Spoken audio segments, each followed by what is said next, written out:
Buenas noches, bienvenidos a una nueva entrega del Lado Oculto. Hoy vamos a recibir al cantante de una de las bandas míticas de los años 80, una de las grandes bandas, de las bandas más populares, que cumple 25 años, o mejor dicho, cumple 25 años su disco debut. Me refiero a Juan Casanova. ¿Cómo te va, Juan? Muy bien. Bienvenido. Feliz. Vocalista de Los Traidores, para quienes no lo tengan presente. ¿Todo bien? Bien, bien, muy feliz. Bueno, me Ahora imagino. encarando un Solís, contentísimo, la salida del DVD. ¿Quién diría, no? Increíble, sí, sí. Lo cual habla, creo yo, de una gran apertura democrática que ha habido también, porque... Sí, una gran apertura democrática en las cabezas también, o en las orejas. También, ¿no? es verdad, cierto. Pero- Pero costó mucho llegar acá, son 28 años de tocar y bueno, el Solís es nuestro, no por ser nuestro escenario mayor, deja de Claro. ser una cuestión popular. No, más bien. Algo a lo que deberíamos tener acceso todos los artistas, ¿no? Bueno, pero de aquella banda punk, porque aún en su época Los Traidores estaban ahí al borde del reglamento, ¿no? Siempre. Por lo menos en comparación con otra banda. Pero vamos a repasar en un tape estos 25 años de Montevideo Agoniza. Juan Casanova es una de las figuras claves en la historia del rock uruguayo. Es cantante y compositor de Traidores, banda que formó junto a su primo Víctor Natero a mediados de los años 80, parte fundamental de la movida cultural post-dictadura. Debutaron en el mercado discográfico con Montevideo Agoniza y con los años su discografía se completó con 8 discos, de los cuales se desprenden varios clásicos.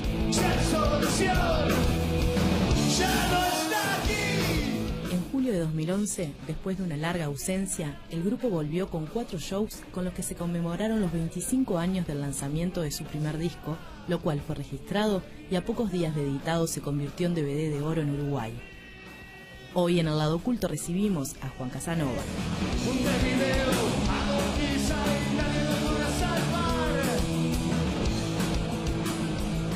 DVD de oro, ¿no? Hace unos días, la semana pasada, si no me equivoco, el anterior estuvo Alfonso Carbone, Ajá. acá a raíz del... Gran responsable. Gran irresponsable. Irresponsable. Pero la pregunta que te quiero hacer es prácticamente la misma, pero en tu caso vista desde el ángulo del artista. Apostar en aquel momento al rock, desde el punto de vista de la industria discográfica, era una locura. Y sí, también, más allá de ser una locura, también fue una apuesta. Es decir, el rock tarde o temprano se iba a imponer Sí, aquí. sí, claro. Y lo primero que tenés que hacer es crear una brecha y, y una base claro. nacional. Bueno, ojo al gol. Eso de que el rock tarde o temprano se iba a imponer aquí, lo podemos decir ahora, Ahora es con cierto verdad. alivio. En ese Pero, momento no sabíamos. No cierto. se sabía, claro. Cierto, no, pero fue una gran apuesta, un gran riesgo que se corrió y bueno, nosotros caímos en esa bolsa y por un lado por suerte, por otro no tanto, yo qué sé, son... Claro. Esto de hacer música, de hacer rock y sobre todo, bueno, en este país siempre ha sido muy complicado. Claro, sí. Ser un artista, digamos, es En muy términos complicado. generales. Tiene sus cosas gratas y sus ingratitudes Sí, también. por ejemplo, yo me pregunto, ¿no? ¿Qué hace Juan Casanova cuando no hace un Solís? Cuando no está de vuelta con Traidores. Y bueno, tengo otras bandas, estoy ensayando por un montón de cosas, soy el invitado en todos lados, estoy siempre viviendo alrededor de la música, siempre Sí. componiendo, siempre trabajo en esto. O sea, mi vida está dedicada a esto. Claro. Tal vez no es mi vocación, o sea, mi vocación no fue cantar ni tener una banda, sino que fue más bien este producto de las circunstancias que se vivían, de contexto sociopolítico y cultural de aquel entonces. Pero no fue mi vocación. De todos modos, al dedicar toda mi vida a esto, sobre todo al comunicar, yo me Bueno, siento pero para más no que ser nada... tu vocación te ha ido bastante bien. Y bueno, sí. Digo, por lo menos te has estado en la cresta de la ola en el mejor sentido, ¿no? Sí, ya te digo, como comunicador, yo me siento un comunicador más que nada. Y bueno, sí, he tenido una cierta repercusión y bueno, y me he sostenido a lo largo de todo este tiempo en esto.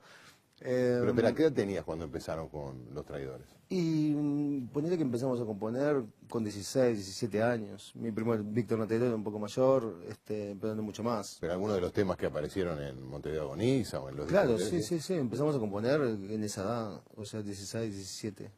Y grabamos nuestro primer disco a los 20. ¿Y cuál era tu vocación en ese momento? ¿Qué pensabas a qué pensabas que te ibas a dedicar o a qué querías dedicarte? Y a mí siempre me interesaron todas estas materias que te hacen reflexionar sobre el por qué estamos acá.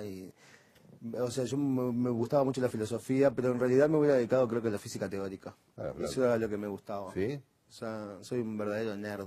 Entiendo lo que son los diagramas de Feynman y me encantan. Ah, estás jodiendo. Sí. Dale, dale. Hablemos No, en serio. Sí, es que Juan, ¿sí? realmente, O sea que has seguido estudiando.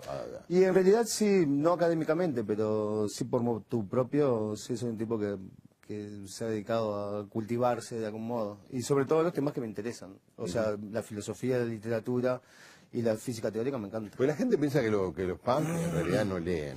Básicamente están O rompiendo sea, vidrieras, lo cual es un se grave hacen- error.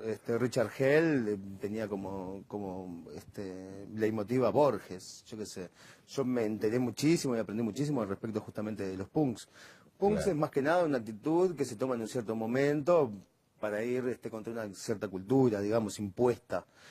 En nuestra Latinoamérica, impuesta a sangre y fuego. Claro. Entonces, es más bien... En realidad, en otros contextos era una reacción también contra lo que se estimaba era una traición de los propios músicos de rock, que habían devenido en Exactamente, vivos en entretenimiento, multimillonarios. claro, en siempre entretenimiento vacío. Sí. Si realmente es toda una actitud que tiene mucho más que ver, que va mucho más allá que una estética, por ejemplo, o que una pose, digamos, Claro. una manera de vestirse o lo que fuere. Esto es una actitud, tratar de buscar las maneras de zafarle a la, ¿cómo te podría decir? A la homogeneización de la cultura, hacer todos personas uniformadas que piensan lo mismo, Sí. consumen lo mismo. O sea, nosotros... Ladrillos en la pared. Exactamente, de algún modo. Y detesto bastante a Roger Water, pero bueno. Sí, Pero cabe la analogía. No hablemos del tema. Bueno, hay una compañía que lo fue a ver a Buenos Aires, así que no. Digamos, bueno, uno de los motivos. Bueno, pero ahí que- tenés, hablemos de Roger Waters, ya que está. Porque Bueno, me uno parece de que los tiene mucho motivos- que ver. Uno de los motivos por los cuales surgió el punk era por el odio a Pink Floyd. Está claro. Bueno, está bien, pero el odio al Pink Es una Floyd manera de decir. que terminó siendo una pose de lo que en realidad quería hacer Pink Floyd, que no tenía nada que ver con lo que terminó siendo. Y exacto, yo qué sé, yo prefiero a los Clash. De algún modo los Floyd siempre hicieron como una especie de apología, una cierta apología de las drogas, del consumo de las drogas y la psicodelia y todo esto, pero nunca consumieron ningún tipo de droga.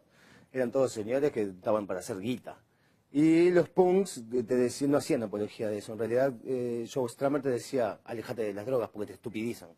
Se lo traen el día de los Clash. Exactamente. Entonces, ese para mí es un mensaje mucho más claro y concreto y que sirve para algo. Claro, pero por eso digo, No venden la postura de que somos unos super drogadictos y esto es lo que tenemos que hacer porque te estamos en la entiendo. cool. Pero me parecía que es importante citar que en realidad en su origen el movimiento punk era contestatario dentro del movimiento del rock, que obviamente terminó siendo contestatario de toda la sociedad y terminó siendo absorbido, como, por supuesto. como le pasó antes a los hippies, ¿no? Por supuesto. Porque también en Uruguay ustedes eran muy mal vistos, no solo por las autoridades de la época, Claro. sino incluso por los opositores a las autoridades de la época. ¿eh? Claro, lo cual es un caso de ceguera muy difícil de comprender. Pero bueno, también tiene que ver con que a nadie le gusta sentirse desplazado y no sé, no... Me refiero a que ustedes sean doblemente incomprendidos por la Exactamente. sociedad más tradicionalista y aún por aquellos que tenían posiciones o posturas más progresistas o, o renovadoras. Y fue bastante difícil. Ahora, nosotros siempre metimos para adelante sin importar demasiado. Nosotros estábamos muy seguros de lo que queríamos decir y lo que queríamos decir era simplemente nuestra verdad y lo que nosotros percibíamos en la calle. Sí. Acá hay algo que es muy cierto. Nosotros no tenemos ninguna verdad que proclamar. Nosotros somos gente común que utiliza las guitarras y el rock and roll, que tiene el rock and roll se expande viralmente, o sea, llega rápidamente a la gente joven, y era lo que nos importaba a nosotros, Está decir bien, pero- nuestra realidad. Pero buena parte de la escena musical transmitía verdades, entre comillas. Sí. Es decir, estaba allí para transmitir sus verdades, O por lo menos cuestionamientos. Sí. Nosotros lo que teníamos era cuestionamientos, y también queríamos confrontar las cosas que no se hablaban, que siempre se ponen debajo de la alfombra. La muerte, el caso de la muerte, nadie quiere saber de la muerte. Y a nosotros nos decían que éramos O sea, súper a mí depresivos. nunca me pasó. A mí ya me pasó varias veces. Bueno, sí, visto desde ese punto de vista. No, pero quiero decir que confrontar, ¿viste? Para nosotros era confrontar nuestros problemas, en el mejor de los casos. Claro, pero lo hacían desde un lugar que era totalmente, ¿cómo se dice? Rupturista.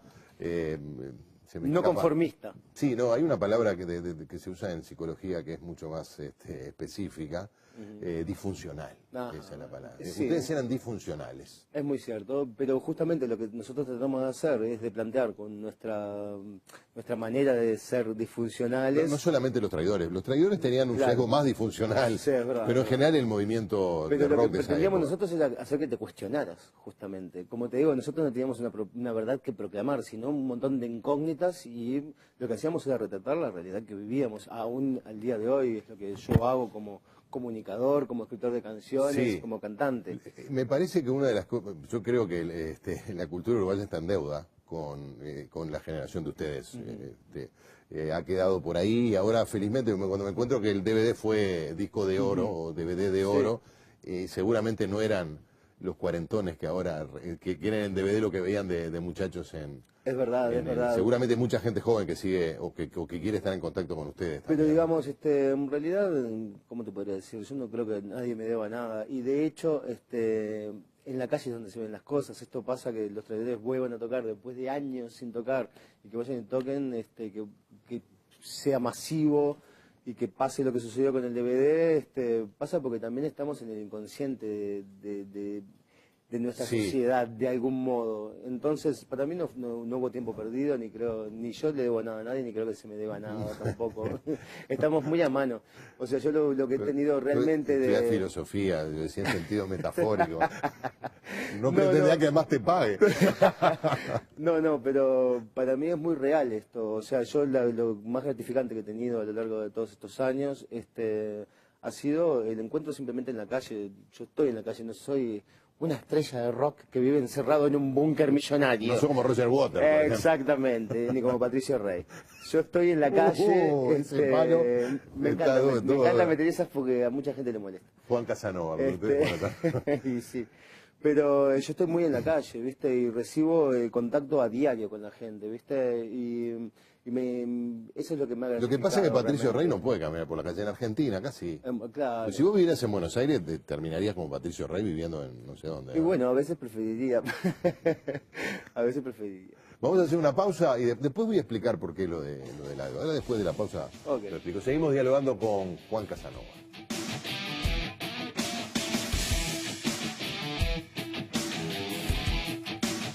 En comparación con otra banda. Pero vamos a repasar en un tape estos 25 años de Montevideo Agoniza. Juan Casanova es una de las figuras claves en la historia del rock uruguayo. Es cantante y compositor de Traidores, banda que formó junto a su primo Víctor Natero a mediados de los años 80. Y bueno, el Solís es nuestro, no por ser nuestro escenario mayor, deja de Claro. ser una cuestión popular. No, más bien. Algo a lo que deberíamos tener acceso todos los artistas, ¿no? Bueno, pero de aquella banda punk, porque aún en su época los Traidores estaban ahí al borde del reglamento, ¿no? Siempre. Por lo menos.